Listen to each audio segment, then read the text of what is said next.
सावळ्याची जणू सावली या मालिकेच्या पुढच्या भागामध्ये आपल्याला पाहायला भेटते की अप्पू आणि सारंग दोघेजण बेडवरती बसलेले असतात.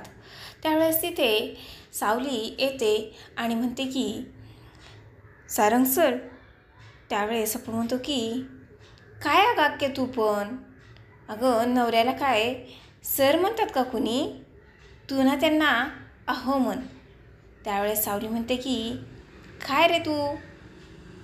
त्यानंतर तो म्हणतो की नको नको, तू ना त्यांना नावानेच हाक मार.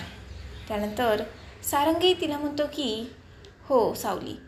अप्पू म्हणतोय ते बरोबर आहे, तू ना आजपासून मला नावानेच हाक मार. बोल मला, तू आजपासून सारंगच बोलत जा. त्यावेळेस ती म्हणते की अहो काय बोलताय तुम्ही हे.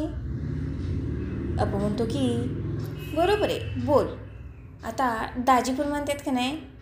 त्यावेळेस ती म्हणते नाही नाही नको नको नको. तो सारंग जरा खूप सिरियस होतो आणि म्हणतो बोल मला तू सारंग बोल. आणि त्यावेळेस ती जरा घाबरलेली दिसते. तर सारंग आणि अप्पू तिच्याकडे पाहत असतात की आता बोलते की नाही आपल्याला पाहायला भेटेलच. तर असेच अपडेट्स पाहण्यासाठी चॅनलला सबस्क्राईब करा.